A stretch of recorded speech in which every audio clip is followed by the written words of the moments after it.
북한 체제가 튼실하게 조직력이 잘 갖춰져 있다면 굳이 제일 하바닥에 있는 인민반장까지 평양에 불러들일 이유가 있었을까요? 저는 그만큼 이 사상성의 약화가 오히려 나타나고 있다라고 보는 하나의 반증일 것 같고요. 또 인민반장 그 여성들을 지금 불러다 놓고 격려하고 공산주의 사상을 더 고취시킴으로써 지금 북한에서 가장 흔들리고 있는 장마당 세대들의 교육이라든지 사상 통제라든지 이걸 할 수 있다라는 거죠. 싱크대에서 물을 사용하는 것. 우리 너무 일상이잖아요. 이런 것조차도 너무너무 신기하고 충격적이다라고 얘기를 하죠. 저는 그 얘기를 들으면서 북한 여성의 삶이 얼마나 열악했을까라는 것을 확인할 수가 있었고. 안녕하세요. 동아대학교에서 북한을 연구하고 가르치는 강동환입니다. 유튜브 강동환 TV를 운영 중에 있습니다. 최근 김주의 활동에 대해 말씀해 주신다면 무엇이 있을까요? 예, 지난 4월 15일이죠. 북한에서는 이날을 태양절이라고 부르는데 바로 김일성의 생일입니다. 올해 113주년이 되는 날인데 북한에서는 이날을 국가 명절로 가장 크게 보내는 날이죠. 자, 그런데 이날 아주 중요한 행사가 하나 열립니다. 바로 이 김정은과 김주애가 직접 참석을 해서 이 화성지구 3단계 1만 세대 살림집 건설 준공식을 개최를 했습니다. 살림집, 북한에서는 이제 아파트를 대부분 이제 의미를 하는데 특히 평양에 혁명의 수도 평양을 바꾸겠다라는 김정은의 이 야심찬 계획 아래서 진행이 되고 있죠. 하지만 외형이나 이런 걸 보면 21세기에 저런 건물을 아직도 짓나 이렇게 생각할 수도 있지만 북한에서는 굉장히 중요한 의미가 있습니다. 특히 4월 15일 이 김일성의 생일날 김일성이 주인공이 아니라 김정은과 김주애가 주인공이 되는 아주 이상한 이 행동을 이번에 했는데요. 이 김주애가 등장을 할 때 김정은이 에스코트까지 하는 장면도 보이고 있고 마치 리설주, 당연히 김정은이 나오면 이 First Lady인 리설주가 나와야 되는 것 아닙니까? 근데 김주애가 나왔단 말이죠. 자, 어떤 의미가 있을까? 무엇보다 이 화성지구 3단계 1만 세대 살림집 건설 준공식입니다. 그러니까 평양을 지금 완전히 바꾸고 있다라는 그 상징적인 의미와 함께 또 4월 15일 태양절이라는 그날 김주애를 등장시켰다라는 거죠. 이거는 김일성과 김정은으로 이어지는 이 혈통의 계승과 더불어서 김주애에게도 동일하게 그런 이미지를 평양 시민들에게 보여주고자 하는 의도가 있었던 것 같습니다. 실제로 이 북한의 조선중앙방송을 보면 카메라는 지속적으로 김정은과 김주애를 번갈아 가면서 조명한다든지 아니면 김주애가 이 노래를 따라 부르는 장면까지 집중적으로 조명하고 있는데요. 이 노래도 아주 또 의미 있었던 게 이번에 신곡이었습니다. 그러니까 수도 평양을 찬양하는 그런 노래였는데 그런 노래까지 김주애가 직접 따라하는 장면을 카메라가 조명했다라는 거는 그만큼 김주애에게 특별한 어떤 상징적인 의미를 부여한 것이 아닌가라고 생각이 듭니다. 또 하나 이 준공식에서 눈여겨봐야 될 게 바로 김정은의 행동이었는데요. 이 김정은의 모습을 보면 마치 누가 보더라도 그냥 김일성을 보는 듯한 이미지를 연출했다라는 겁니다. 더군다나 북한에서도 국가가 있죠. 우리는 애국가라고 부르는데 북한은 조선민주주의인민공화국 국가라고 부릅니다. 그 국가를 부를 때 김정은이 뒷짐을 지고 있습니다. 여러분들 한국에서 만약에 애국가를 부르는데 대통령이 뒷짐을 지고 있다? 상상이 안 되죠. 그만큼 이 애국가라는 권위보다 김정은이 훨씬 더 높은 권위에 있다라는 것을 보여주기 위한 건데 그 이미지가 김일성의 이미지와 똑같다라는 겁니다. 만약 지금 보시는 이 김정은의 뒷짐을 지고 있는 모습과 김일성의 사진을 비교해 놓고 보면 누가 김일성인지 사실 알기가 어려울 정도로 똑같이 이미지를 연출했다라는 거죠. 즉 김일성의 이 후광을 여전히 김정은은 벗어나지 못하고 있는데 그러면서도 또 국가를 부를 때 뒷짐을 지면서 마치 자기가 최고의 권위인 것처럼 연출을 했죠. 거기에 김주애가 등장을 한 겁니다. 이 분명한 이제 의도가 있다고 봐야 되겠죠. 하지만 저는 뭐 이 김정은으로부터 김주애까지 3대 세습이 이루어진다. 뭐 그러한 어떤 권력 승계 작업이다. 저는 그렇게 보지는 않습니다. 물론 김일성과 김정은으로 이어지고 또 김주애까지 연결되는 뭐 혈통의 어떤 승계 이런 부분들을 강조한 건 맞겠지만 그렇다고 3대 세습까지 뭐 김주애에게 하기 위해서 이런 연출을 했다고는 보지 않고 결국 초점은 김정은의 어떤 절대적인 권위의 상징 그런 걸 보여주기 위한 의도로 볼 수가 있죠. 그런 점에서 김제의 활동은 그야말로 이 김정은의 뭐 정말 너무나도 좀 잔인하지 않습니까? 김정은 자신의 권위를 확장하기 위해서 이 어린 딸까지 이용하고 있는데 참 저는 이 영상 속에서 보면 김주애의 모습이 참 불쌍하다, 안 됐다 이런 생각이 먼저 듭니다. 현재 북한 관련 소식과 내부 분위기는 어떤가요? 무엇보다 이 4월은 북한에서 봄 명절, 큰 명절로 보내는 날입니다. 이 인민예술축전이 지금 계속 진행되고 있는데 4월 15일을 기점으로 해서 김일성의 생일을 축하하기 위한 각 기관 단위 조직에서 뭐 끊임없이 지금 이 축하 행사가 열리고 있는 그런 상황이죠. 한마디로 4월은 북한 주민들에게 가장 잔인한 달이라고 해도 될 것 같습니다.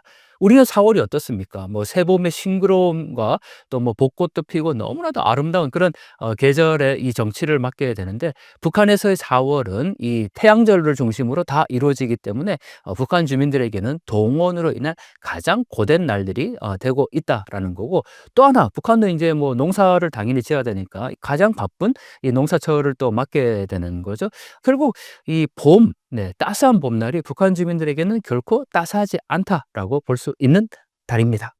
러우 전쟁이 종전되면 김정은의 국제적 입지에는 어떤 변화가 예상되시나요? 지금 이 러시아 우크라이나 전쟁이 장기화되면서 가장 영향을 받는 것은 아마 한반도이지 않을까 생각됩니다. 우리가 너무나도 잘 아시다시피 북한은 지금 파병을 공식적으로 했고 추가 파병까지 검토가 되고 있는 상황이죠.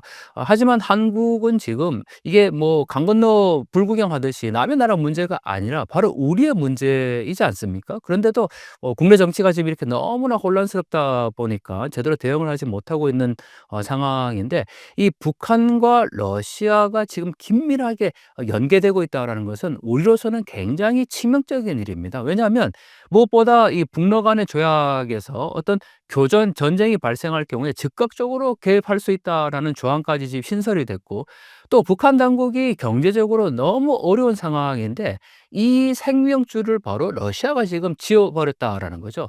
그전에는 이 북한의 들어가는 뭐 원유라든지 또 식량이라든지 뭐 대부분의 이 생필품을 중국을 통해서 들어갔는데 또는 뭐 밀수가 이루어졌죠. 하지만 지금은 중국은 거의 배제된 상태고 북한은 오로지 이 러시아와 긴밀한 협력을 하고 있습니다. 자, 이런 상태에서 이제 로 전쟁이 종식이 됐다. 그러면 러시아로서는 과연 북한의 이용 가치가 있을까요? 저는 당연히 없어진다고 봅니다. 북한도 그걸 너무 잘 알고 있고요. 그렇기 때문에 지금 상황에서 즉 전쟁 중에서 자신들이 누릴 수 있는 모든 어떤 혜택이나 협상력을 최대한 끌어올리고 있는 수순이라고 볼 수가 있겠죠. 왜냐하면 일단 러시아에게 가장 시급한 건 전투병입니다. 그 전투병을 파병하면서 북한 당국은 받을 수 있는 것을 지금 다 받아내겠다라는 의도인 거죠. 더군다나 북한이 지금 가장 취약한 게 핵 개발의 완성이라든지 뭐 전략 무기라든지 이런 거는 지금 받아내면 뭐 전쟁이 끝나더라도 자신들이 계속 개발할 수 있는 상황이니까 어떻게 하든 지금 협상력을 가장 끌어올리려고 하는 그런 수순입니다. 하지만 전쟁이 끝나면 저는 반드시 이 사냥이 끝나면 사냥개를 잡아먹는다. 저는 그 말처럼 북한의 이 이용 가치는 반드시 떨어질 것이다. 우리는 그 틈새를 노릴 필요가 있을 것 같습니다. 최근 탈북민분들과 유럽에 다녀오셨다고 하셨는데 어떤 일들이 있었나요? 탈북민과 함께 이 스위스 제네바에 다녀왔는데요. 탈북민 단체 중에 북한 강금 피해자 가족회라는 단체가 있습니다. 이 단체의 최민경 대표님을 비롯해서 이 관계자들과 함께 이 유엔이 있는 제네바에 다녀왔습니다. 무엇보다 그 최민경 대표님이 강제 북송을 4번이나 당하신 실질적 피해자입니다. 우리가 유엔에 가서 어떤 컨퍼런스나 뭐 여러 가지 활동들을 하지만 가장 효과적인 결정적인 것은 결국 피해 당사자의 증언이라고 할 수가 있죠. 그래서 그분이 직접 증언하고 저는 북한 인권 사진전을 같이 개최를 했습니다. 이 제네바 유엔에는 유엔 인권 이사회가 매년 열리는데요. 각국의 국제사회에 이 북한 인권의 실상을 알리기 위한 활동으로 아주 의미 있게 이루어지고 있고요. 또 하나 이 제네바에는 북한 대표부가 있습니다. 이 대표부라는 게 대사관과 동일한 개념이라고 생각하시면 되는데요. 저희가 이 김정은의 제약을 뭐 낱낱이 이제 알리기 위해서 김정은의 이 사진에 김정은이 저지른 온갖 죄들을 다 붙여서 만든 포스터를 들고 북한 대표부 앞에 갔습니다. 그런데 이 북한 대표부 앞에는 당연히 CCTV가 다 설치가 되어 있는데 북한 당국이 가장 크게 생각하는 건 바로 최고 존엄에 대한 모독입니다. 그러니까 김정은의 사진에다가 뭐 온갖 갖가지 그가 저지른 제약들을 붙여서 이 최고 존엄을 훼손했기 때문에 북한 당국으로서는 가장 큰 이 모욕이라고 생각을 했겠죠. 그러다 보니까 저희가 이 피켓을 들고 시위를 하는 동안에 이 대사관 직원이 나왔는데 아마 외교관 부인으로 보입니다. 그런데 정말 입에 담기 어려운 이 쌍욕을 했습니다. 뒤에 지금 뭐라고 하고 계시네요. 네. 네. 네. 안녕하세요.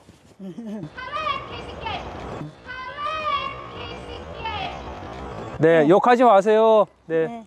자유롭게 사세요, 자유롭게. 네, 제발 자유롭게만 사세요. 그래서, 야, 이거 뭐 참, 이 대사관저의 외교관 뭐 부인이 이런 욕까지 할 수 있나라고 생각할 수 있지만 사실 뭐 최고 존엄에 대한 모독이기 때문에 자기들은 오히려 그렇게 욕하고 뭐 심지어는 저에게 어떤 폭력을 행사하면 그게 더 영웅처럼 취급받을 수 있는 정말 비정상적인 상황이라는 거죠. 돌아보면 사실 굉장히 좀 위험했던 순간입니다. 왜냐하면 그들이 만약 저에게 어떤 뭐 물리적인 폭력을 가해도 그들은 그냥 영웅이 되는 거죠. 그게 다인 거예요. 뭐 국제사회의 눈치나 뭐 이런 거 룰은 전혀 상관없다라는 거죠.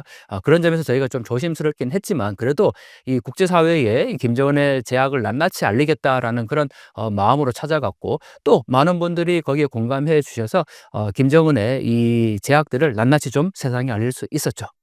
북한의 빈부격차가 크다고 하는데 어느 정도인가요? 북한의 빈부격차, 무엇보다 평양과 지방이라고 생각하면 됩니다. 저는 북한이라고 표현하지 않고 이 북한과 평양을 분리해서 봐야 된다라는 주장을 하는데 그래서 평양공화국이다라는 표현을 씁니다. 그만큼 평양과 지방의 차이는 뭐 엄청나다라고 표현을 해야 될까요? 그거는 저희의 뭐 생각과 주장뿐만 아니고 김정은도 직접 인정한 겁니다. 왜냐하면 김정은이 지금 가장 강조하고 있는 게 지방 발전 20승10 정책인데 이 지방을 어떻게 표현했냐면 세계적인 낙후성의 대명사 이 김정은이 표현한 겁니다.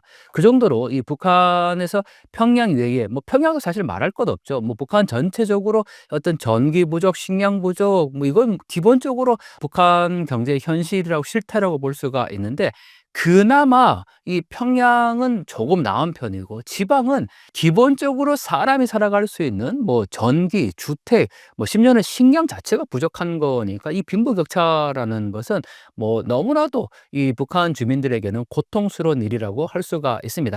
여러분들 이렇게 생각하면 될 것 같습니다. 여러분들 지금 당장 전기가 없다. 어떤 상황이 벌어질 거예요? 핸드폰 사용할 수 없겠죠? 아마 저는 그게 가장 큰 문제라고 생각하는데 하지만 북한 주민들에게는 전기가 없어서 핸드폰을 사용하지 못한다라는 것뿐만 아니라 그거는 뭐 아예 생각조차 못한다라는 거고요. 24시간 전기가 거의 들어오지 않는 상황을 우리가 상상해 보면 얼마나 열악한 생활에 놓여 있다라는 것을 알 수 있겠죠. 또 하나, 여러분들 먹는 거 우리가 가장 한국 사회에서 지금 살아가면서 행복하다라고 얘기해야 될까요? 뭐 기본적으로 우리가 충족되는 거, 세 끼를 다 먹을 수 있다라는 거 아닙니까? 뭐 굳이 요즘은 다이어트 때문에 뭐 굳이 세 끼까지도 잘 안 드시고 쌀 소비량이 뭐 너무 낮아졌다. 쌀이 없어서가 아니잖아요. 쌀은 남아도 옵니다. 우리는 다이어트 때문에 사람들이 밥을 먹지 않거든요. 하지만 북한에서는 먹고 싶어도 먹을 수 있는 식량이 없다라는 사실입니다. 그만큼 빈부격차가 확연히 나타나고 있는데 또 반대로 평양은 어떻습니까? 뭐 우리가 보통 평양의 선전 영상들을 보면 평양의 제1백화점, 대성백화점 뭐 이런 곳에 명품이 즐비하게 뭐 놓여져 있는 장면도 보이고 있고 뭐 심지어는 거기에서 호화로운 생활을 하고 있는 모습도 보여주고 있는데 그만큼 이 평양과 지방의 격차는 뚜렷하다. 그리고 평양에는 그야말로 이 김정은을 중심으로 한 그 핵심 세력들이 있는 곳이니까 그들만의 공화국이라고 표현할 수가 있겠죠. 아직도 전기를 사용하지 못하는 북한 국민이 많은 건가요? 이렇게 비유하면 될 것 같습니다. 세탁기를 사용하지 못하면 어떻게 될까요? 뭐 지금은 건조기까지 이제 나오고 있는데 자, 세탁기는 당연히 전기가 있어야 되는 거죠. 북한 주민들 특히 한겨울에도 압록강이나 두만강에 가서 빨래를 하고 있는 여성들을 쉽게 볼 수 있습니다. 왜냐하면 전기가 없으니까 당연히 세탁기를 돌릴 수도 없고 또 세탁기를 살 수 있는 경제적인 상황이 안 된다라는 거죠. 아니 전기가 없는데 세탁기를 어떻게 돌리겠습니까? 그러니 결국은 뭐 수백 미터나 되는 강변까지 가서 빨래를 해야 되는 거고 한겨울에 그거를 또 말리려면 얼마나 고통스럽겠습니까? 또 이 기본적으로 전기가 없다라는 것은 생활 자체가 어렵다라는 거죠. 뭐 밥을 하려고 해도 당장 전기밥은 못 돌리잖아요. 여러분들 지금 그냥 전기를 정말 1시간만 안 쓰면 북한 주민들이 어떻게 살아가고 있는지를 체험해 볼 수 있을 것 같아요. 정말 너무나도 불편한 정도가 아니겠죠. 사람이 살아갈 수 없는 구조인 거고 또 전기가 없다라는 거는 기본적으로 생활도 그렇지만 사람이 누릴 수 있는 어떤 이 사회적인 활동 자체가 불가하다라고 보면 됩니다. 하지만 며칠 전에 나왔던 뭐 북한의 그 평양에서 화성지구 3단계 산림집 준공식에 보면 정말 평양의 야, 정말 저렇게 화려할 정도로 레이저로 화려한 조명으로 장식을 해 놓은 걸 볼 수가 있습니다. 그걸 보면서 또 많은 분들이 '야, 뭐 북한에 전기 없는데 저렇게 뭐 화려하게 잘 사네.' 이렇게 생각할 수 있지만 그건 그야말로 준공식 때 한 행사이기 때문에 모든 전기를 다 집중적으로 줬겠죠. 우리 탈북민들 증언 들어보면 24 시간 중에 전기가 공급될 때가 있다. 이렇게 표현하잖아요. 그 얘기는 24 시간 상시적으로 자기가 원할 때 전기가 들어오는 게 아니라는 거예요. 북한 당국이 전기를 보내줄 때 그나마 그때 잠깐 뭐라도 할 수 있다라는 거죠. 그만큼 이 북한의 전기 사정, 전력 사정 어렵고 그건 고스란히 북한 주민들의 고통으로 다가온다라는 거죠. 북한 주민들은 왜 김정은에게 저항하지 않나요? 많은 분들이 '왜 북한에서는 시위를 하지 않을까? 또 북한 주민들은 저렇게 어렵게 살면서 왜 저항하지 않을까?'라는 질문을 많이 합니다. 하지만 우리가 모르고 있지만 북한 주민들이 저항하고 있지 않을까요? 단지 세상에 지금 알려지지 않을 뿐이라는 거죠. 자, 탈북민들의 증언들이나 북한 내부에서 보면 이제 북한 주민들에게는 악밖에 남지 않았다라고 얘기합니다. 심지어는 "전쟁이라도 콱 났으면 좋겠다." 이렇게 표현을 하죠. 아니 전쟁을 원하는 사람이 누가 있겠습니까? 그 정도로 북한 주민들의 이 살아가는 상태, 북한 주민들의 삶이 너무나도 어렵다라는 거죠. 하지만 가장 중요한 건 시위를 대규모로 조직할 수 있는 조직력이나 또는 이 시위를 했을 경우에는 3 대가 멸족될 수 있는 공포감이 있습니다. 아니 북한에서 말 한마디 심지어는 최고 지도자의 우상화를 위해서 만들어 놓은 모자이크 벽화나 영생탑이나 이런 걸 보면서 뭐 손가락질하거나 욕만 해도 3 대가 멸족될 수 있다라는 그런 공포감이 있으니까 북한 주민들이 '야, 우리 지금부터 우리 정권에 저렇게 우리를 못 살게 하고 어렵게 하는데 자, 우리 시위하자.' 이렇게 주도할 수 있는 세력들이 없다라는 거죠. 하지만 장마당이 있지 않습니까? 북한에서 장마당은 지금 북한 사회 변화의 가장 핵심적인 곳입니다. 심지어는 장마당 세대라고까지 표현을 하지 않습니까? 이 장마당에서 만약에 자기가 장사를 하고 있는데 그걸 뭐 북한 당국의 단속원이 와서 강제로 빼앗거나 하면 거기에서 저항하는 모습들이 나타나고 있다라는 거죠. 그러니까 우리가 생각하는 대규모 조직적인 시위나 저항은 일어나지 않지만 북한 주민들이 이제 북한 당국에 대해서 자신들의 저항을 어느 정도 표출하고 있다라는 점이 중요할 것 같습니다. 또 하나 새조선이라는 지하 조직이죠. 여러분들 이 유튜브를 통해서 공개가 된 적이 있는데 뭐 북한 내부에서 김일성 사적지에다가 먹물을 뿌리는 장면까지 얼마 전에 공개가 됐지 않습니까? 저는 그거 진위 여부가 뭐 여러 가지 논란이 있긴 하지만 저는 그게 사실이라고 보고 있고, 북한 내부에서 이렇게 자생적인 지하 비밀 조직들이 생겨나고 있다라는 점에 저는 굉장히 큰 변화의 포인트가 있다고 생각을 합니다. 그래서 어떻게 하면 이 북한 주민들을 깨울 수 있고 그들의 눈과 귀를 열어주기 위해서 어떻게 해야 될 것인가를 고민해야 된다라는 거죠. 북한 변화의 중요한 임계점에 저는 다다랐다라고 생각을 합니다. 북한이 세습 체제를 유지할 수 있는 가장 핵심적 이유는 무엇이라고 보시나요? 북한 체제를 유지할 수 있는 가장 큰 동력은 저는 여전한 사상 통제와 억압이라고 생각을 합니다. 북한의 어릴 때 아이들에게 계속해서 사상을 주입하고 있고, 또 무엇보다 이 조직 생활을 하지 않습니까? 한 인간이 태어나서 죽을 때까지 반드시 조직 안에 가입이 되어 있습니다. 그리고 그 조직은 오로지 최고 지도자에게 충성을 하는 단체와 조직으로 되어 있다라는 거죠. 이러한 하나의 연결고리가 북한 체제를 유지시킬 수 있는 하나의 동력이 되는 거고, 또 우리가 뭐 너무나도 잘 알고 있는 북한의 보위부, 정말 옆에 있는 누가 감시원인지를 알지 못한다라고 할 정도로 촘촘하게 짜여 있는 감시 체제, 국간 체제를 움직이고 있는 하나의 시스템이라고 할 수가 있겠죠. 하지만 저는 이 시스템이 점점 균열되고 있고 그 틈새가 발생하고 있다고 생각을 합니다. 가장 큰 예로 여러분들, 북한에서는 생활총화를 합니다. 생활총화가 다른 게 아니고 같은 조직 안에 있는 사람을 끊임없이 비판하고 잘못을 들춰내는 거죠. 그런데 이 장마당 세대라고 하는 젊은 세대들이 이 생활총화를 서로 짜고 한다라는 거죠. 오늘은 내가 널 비판할 테니까 내일은 네가 나를 비판해라, 이런 식으로. 그러니까 이 생활총화라는 것은 북한의 조직 생활에서 가장 하위 단계에 있는, 그러니까 누구라도 조직에 가입해야 되고 누구라도 상대방을 조직 안에서 비판해야 되는 그러한 이 감시 체계인데, 이러한 감시와 통제 체제가 허물어지고 있다라는 점에서 보면 북한 정권의 이 균열의 틈새가 발생하고 있다고 볼 수 있겠죠. 김정은이 전국의 인민반장들을 불러 모은 이유가 무엇인가요? 북한에서 인민반이라는 것은 가장 하부에 있는 이 조직이라고 할 수가 있습니다. 이 인민반장들을 지금 평양에 불러다가 인민반장 열성자 대회를 개최를 한 겁니다. 자, 이 북한에서 조직력을 강화하고 또는 정권에 대한 충성심을 유발하기 위해서 인민반장을 통제하는 것만큼 가장 효과적인 게 있을까요? 인민반장, 뭐 가장 중요한 거는 일단 인민반원들에 대한 감시를 하는 거죠. 또 하나 역할이, 인민반이라는 것은 국가에 뭔가를 계속 바쳐야 됩니다. 상납을 해야 된다라는 거죠. 예를 들면 그 지역에서 어떤 건설을 한다 그러면 인민반에서 그걸 또 각출을 해서 당국에 바쳐야 됩니다. 그런 역할들을 잘 하기 위해서는 결국은 인민반장이 가장 핵심이겠죠. 이 인민반장들을 지금 평양에 불러다가 김정은이 축하하고 격려하고 막 이렇게 사상성을 이제 독려했다라는 겁니다. 자, 이걸 보면서 우리가 또 하나 반대로 생각해 볼 수 있는 건요.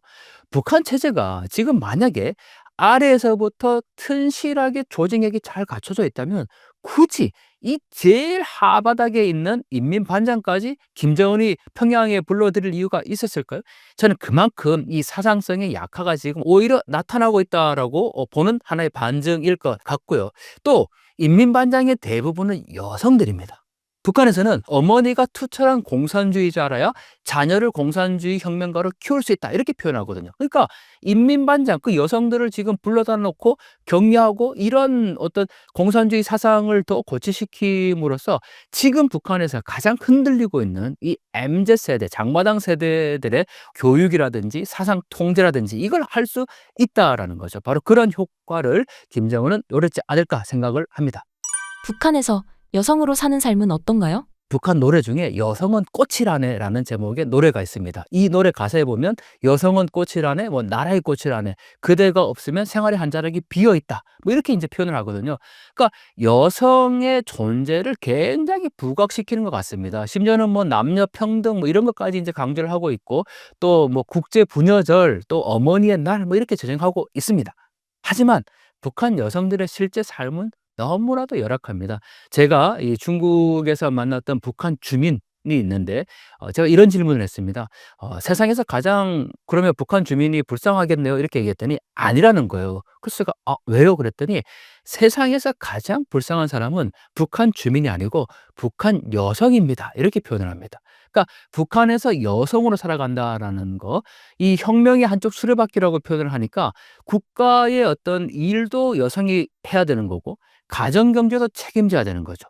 더군다나 이 여성으로 살아가면서 가장 힘든 거, 북한에서는 이 뭐 성착취, 성폭력, 성희롱 이런 거에 대한 어떤 이게 범죄라는 인식 자체가 없다라는 사실입니다. 그러니까 뭐 직장 내에서의 성희롱, 성착취, 또 이 가정 경제가 뭐 어려워지게 되면 또 거기에서 비롯되는 어떤 가정 폭력, 한마디로 여성의 인권 자체가 존재하지 않는 곳이다 보니까 이 여성의 삶이 그만큼 어려울 수밖에 없다라는 거죠.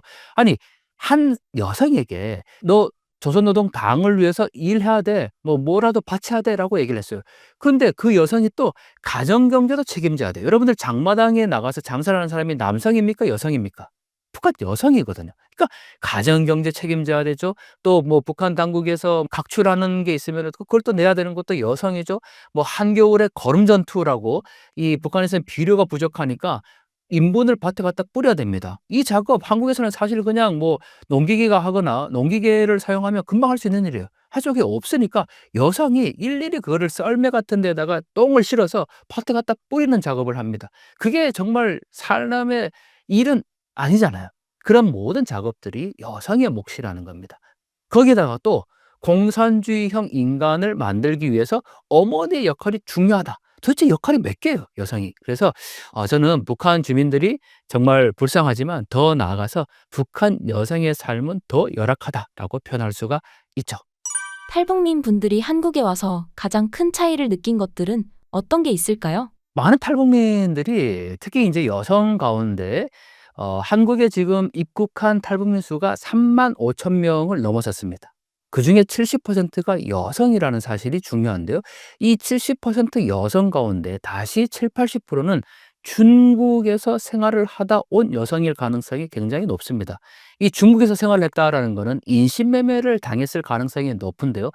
정말 중국에서 짐승과 같은 삶을 살았다 이렇게 표현을 하거든요. 왜냐하면 뭐 결혼으로 이주를 한 게 아닙니다. 강제적으로 인신매매를 당했고 거기에서 뭐 한 번도 본 적 없는 사람과 중국인과 결혼 생활을 하게 되는 거죠. 뭐 사람들은 결혼을 했다라고 얘기를 하니까 "아 그게 뭐 어려웠냐? 뭐 경제적으로 뭐 어려웠냐?" 이렇게 얘기하지만 그건 반강제적인 어떤 이 결혼 생활이었다는 겁니다. 결국 거기에서 생활하다가 이제 한국에 들어왔으니까 뭐 보이는 모든 것이 다 사실 행복하다라고 얘기를 할 수가 있는데, 특히나 이 중국에서 살다가 온 여성은 그나마 덜하지만 우리가 보통 인제 직행으로 왔다고 얘기를 하죠. 그러니까 중국에서 생활하지 않고 곧바로 압록강 두만강을 건너 탈북을 해서 곧바로 중국을 지나서 이 한국에 들어온 경우인데, 그럴 경우에는 뭐 한국에 대한 정보가 또 없는 경우도 많았으니깐요. 가장 놀라는 것이 싱크대에서 물을 사용하는 것. 여러분들 그게 신기합니까?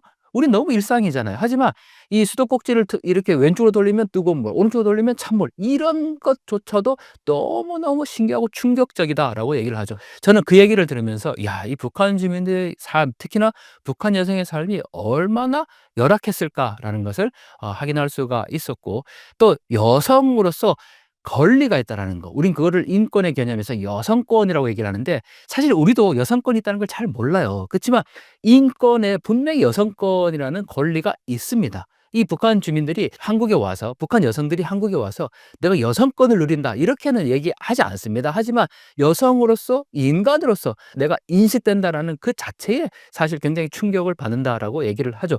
우리에겐 너무 당연한 이 인권의 개념이 북한 주민들에게는 전혀 그렇지 않다라는 현실입니다.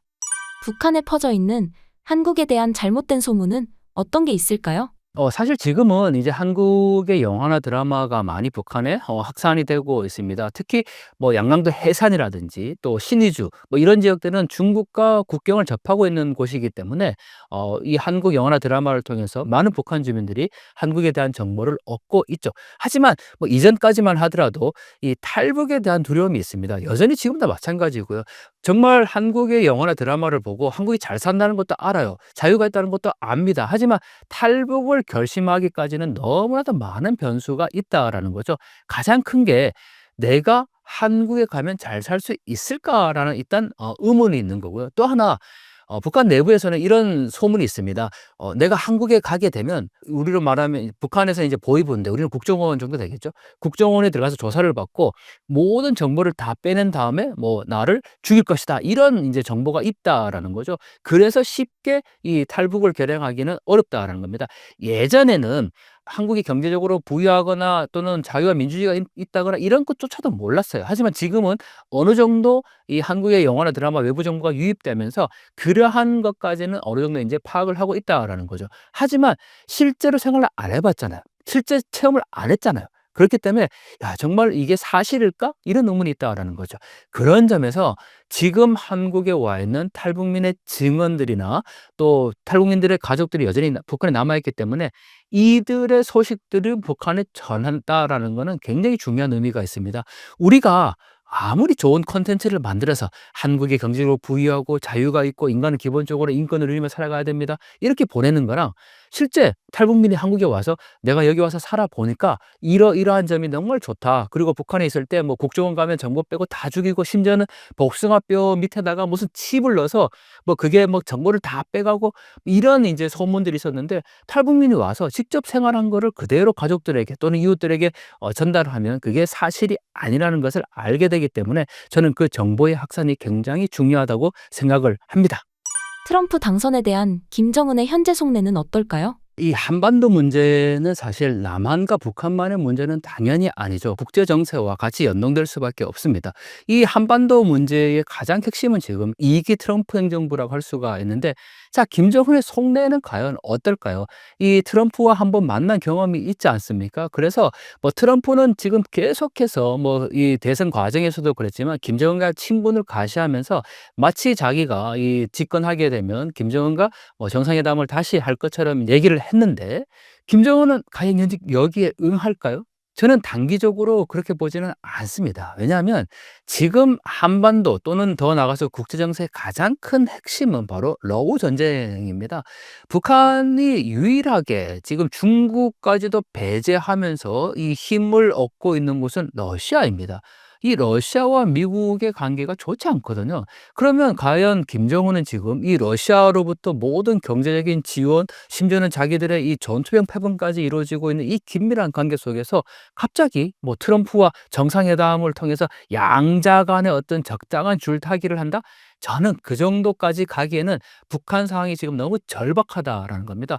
물론 이 러시아와 우크라이나 전쟁이 끝나고 나면 뭐 김정은은 다른 수순을 생각할 수도 있겠죠. 하지만 최소한 지금 이 전쟁 중에는 김정은은 오로지 러시아에 대한 것에 목맬 수밖에 없다라는 겁니다. 더군다나 김정은의 선택지가 많지 않습니다. 여러분들 뭐 전투병 보내고 나서 자기가 굉장히 우쭐하게 러시아로부터 뭔가를 받으려고 생각하고 있지만 북한이 러시아로부터 원하는 거는 생존하기 위한 최소한의 어떤 경제적인 지원이라는 겁니다. 결국은 김정은 정권이 자신이 유지하기 위해서 이 통치 자금을 받아야 되는 건데 거기에 북한 군인을 지금 팔아먹은 거잖아요. 얼마나 이 비열하고 천인공노할 일입니까? 그런데 이게 이제 전쟁이 끝나고 나면 더 이상 경제적인 지원을 받기가 어려워지겠죠. 그러면 김정은의 또 다른 수순이 있을 수는 있습니다. 하지만 지금 이 전쟁 상황에서는 미국은 일단 배제를 시켜놔야 되는 현실일 것 같고요. 또 하나 김정은이 한국에 대해서 이제 "한국은 제1의 주적으로 적대국으로 간주해라."라고 얘기를 했고 "동포 동족이라는 단어도 쓰지 말라." 완전히 대한민국과 지금 별개의 국가라고 자신들이 선언을 했거든요. 그런데 지금 한미 동맹은 더욱더 친밀하게 이루어지고 있는 상황입니다. 이러한 상황에서 과연 이 김정은이 뭐 한국과 미국의 사이를 이간질시키면서 미국과 협상하고 또 정상회담 트럼프하고 하고 이렇게 가기에는 지금의 북한 상황으로서는 그 정도로 여유롭지 않다라는 겁니다. 물론 이 변수에 한국 내부 정치가 있습니다.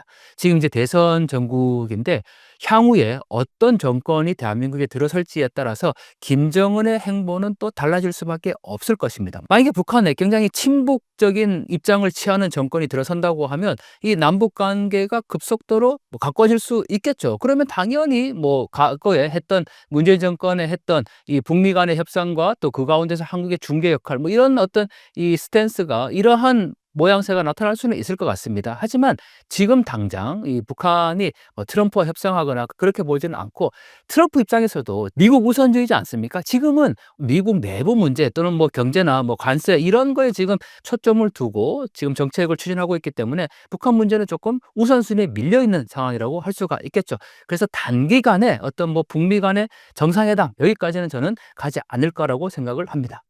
북한 체제는 언제까지 유지될 것으로 보시나요? 북한 체제 언제까지 유지할 것인가? 저는 오늘이라도 당장 북한 체제가 종식돼야 된다는 입장입니다.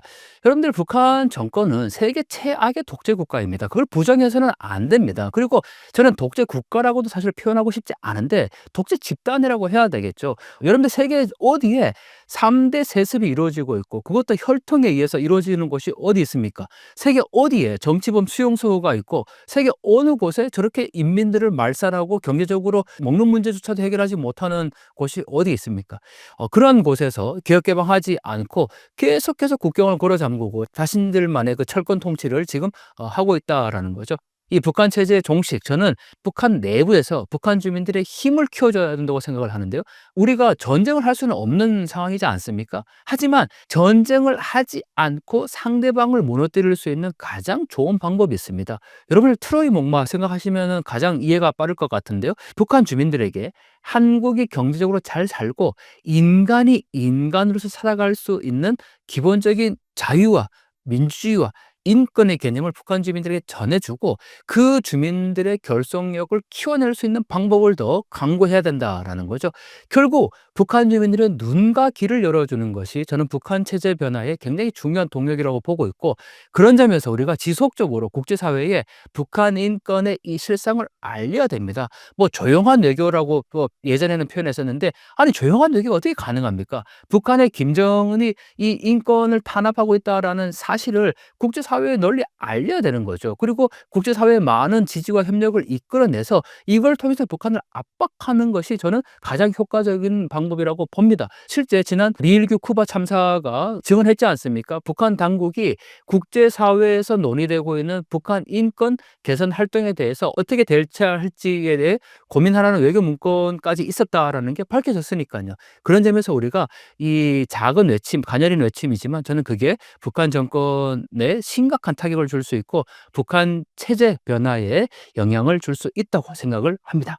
북한이 열병식을 야간에 진행하는 이유가 무엇인가요? 최근에 이 북한에서 열병식이라든지 뭐 심지어는 산립식 중공식도 야간에 개최를 합니다.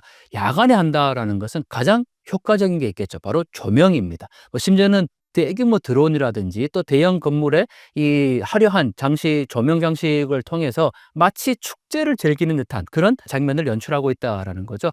이건 북한에서 하나의 고도화된 이미지 연출이라고 볼 수가 있는데요. 그만큼 어떤 하나의 행사를 이 김정은의 성과를 부각시키는 그런 축제의 장으로 또 북한 인민들에게 굉장히 번성하고 있다라는 것을 보여주고자 하는 고도의 전략이라고 할 수 있습니다. K-드라마나 노래가 아직 북한에서 인기를 얻고 있나요? 북한 내부에 이 한국의 영화나 드라마가 유입되고 있다라는 것은 이제 너무나도 잘 알려져 있는 사실입니다. 뭐 어떤 경우에는 실시간으로 뭐 한국에서 종영된 지 일주일 만에 북한으로 들어간다라고 얘기를 하는데 중국에서 밀수를 통해서 북한 내부로 들어가고 있다라는 거죠. 과거에는 알판이라고 해서 우리가 쓰는 DVD가 이제 들어갔지만 지금은 그럴 필요가 없어요. 파일 형식으로 뭐 마이크로 SD 카드나 USB 같은 걸 들어보내면 되는 거니까요. 또 그게 북중 국경에서 아무리 국경을 차단한다고 하더라도 돈이 되는 상품이라는 겁니다. 북한 내부에서 그만큼 위험을 감수하고서라도 확산이 되기 때문에 북한 주민들이 남한의 영화나 드라마를 통해서 외부 정보를 지금 인지하고 있고 한 가지 바람이 있다면 한국 영화나 드라마를 봤어요. 너무 재밌어요. 뭐 심지어는 야 정말 남한이 잘 사네? 뭐 북한 당국은 계속 그렇게 강조해 교육시켰잖아요. 남조선은 썩고 병든 자본주의고 거지 노숙자 많은 곳이다. 우리가 해방시켜야 된다라고 교육을 했는데 어느 날 드라마를 보니까 너무 잘 살아요. 그런데 그 잘 산다라는 것을 인지했으면 그다음 단계로 넘어가야 된다라는 거죠. '아 그러면 우리는 어떻게 해야 될까?' 이러한 인식을 심어줄 수 있는 콘텐츠까지 우리가 인제 보내야 된다라는 겁니다. 지금은 그냥 한국의 영화나 드라마 정도를 보고 여기 수준에 머물러 있는 거죠. 물론 이것도 아주 엄청난 북한 변화의 핵심적인 기제가 될 수 있지만 이제 앞으로 우리가 여기를 넘어서는 또 다른 방식의 북한 주민을 깨울 수 있는 새로운 콘텐츠, 방식들 함께 고민할 필요가 있습니다. 그런 점에서 유튜브 정말 중요하겠죠. 북한이 지금 저희처럼 실시간으로 이 유튜브를 볼 수는 없습니다. 하지만 유튜브 영상 자체를 뭐 녹화해서 이러한 파일들이 북한에 들어간다면 전혀 다른 방식의 정보를 접할 수가 있다라는 겁니다. 그래서 여러분들이 지금 보고 계시는 유튜브 조회수, 구독 너무나도 중요하다라는 사실이죠. 북한 관련 콘텐츠가 북한 체제에 영향을 미칠 수도 있을까요? 북한 탈북민들이 이렇게 증언합니다. 북한에서 반동 사상문화 배격법이라는 것을 김정은이 만들었습니다. 장마당 세대들이 워낙 한국의 영화나 드라마를 많이 보니까 이 법을 통해서 이 법의 핵심이 뭡니까? 남한의 영화나 드라마를 보면 최고 사형까지 시킬 수 있다라는 겁니다. 그러면 북한 내에서 한국 영화나 드라마 보는 것이 자제되어야 되잖아요. 안 봐야 되잖아요. 그럼에도 본다라는 겁니다. 왜 그럴까? 한 번 빠진 남한 드라마로부터는 헤어나올 수가 없다라고 표현하거든요. 그거는 재미를 넘어서는 거예요. 여러분들 한국에서 어떤 드라마를 볼 때 우리가 매일 같이 하는 일일 드라마도 있지만 주말 드라마 있잖아요. 왜 주말 드라마 합니까? 다음 편을 기다리게 하는 거거든요. 그러면 북한 주민들도 남한의 드라마를 보면서 그다음 내용이 너무 궁금하다라는 거죠. 그런데 그거는 우리가 궁금한 것은 그다음 내용의 어떤 재미라든지 전개를 보는 거지만 북한 주민들 입장에서는 이게 지금까지 북한 당국으로부터 교육받아왔던 내용과는 전혀 다르다는 사실이에요. 그러니까 한마디로 남한의 영화나 드라마가 다른 세상을 보여주는 거거든요. 그러니까 사형까지 시킨다는 이러한 법령이 있고 실제로 그렇게 처형까지 시킴에도 불구하고 이 남한 영화나 드라마의 확산을 북한 당국이 막을 수 없다라는 거죠. 그런 점에서 보면 저는 이 장마당 세대의 사상의 약화 그리고 김정은 정권에 대한 충성심의 쇠퇴 이러한 변화의 물결이 북한 사회 전역을 흔들 수 있다라고 보는 거고 그런 점에서 북한 정권의 종식이 결코 얼마 남지 않았다라고 보는 겁니다. 하지만 우리가 그냥 있어서는 안 됩니다. 그들에게 우리의 힘을 보태줘야 되는데 어떻게 하면 좋을까요? 바로 한국의 상황들을 잘 보여줄 수 있는 그리고 그들이 정말 생각을 행동으로 바꿀 수 있는 그러한 좋은 콘텐츠들을 잘 보내서 그들의 생각들을 깨워낼 수 있는 것. 저는 그게 바로 지금 우리가 할 수 있는 일이라고 생각합니다. 마지막으로 신사임당 구독자분들께 한 말씀 부탁드립니다. 여러 가지 국내 정치적으로 좀 혼란스럽고 뭐 러시아 전쟁 상황 또 트럼프 행정부에 따른 국제 정세의 변화 여러 가지 이 혼란스러운 상황 속에서도 우리가 북한 문제에 관심을 가질 수밖에 없는 건 바로 우리 문제라는 겁니다. 나의 문제라는 거죠. 저 북녘에도 사람들이 살고 있고 그들과 함께 우리가 지금 누리고 있는 이 자유민주주의와 인권, 경제적인 풍요로움을 같이 누려야 된다라는 사실이죠. 그런 점에서 보면 북한 주민들 또는 북한을 그냥 제3의 눈으로 보는 것이 아니고 여러분들의 관심과 애정으로 이 북한 문제를 바라볼 필요가 있다라는 겁니다. 구독자 여러분들이 유튜브를 보는 것만으로도 저는 북한 변화에 굉장히 중요한 동력이 될 수 있다고 생각합니다.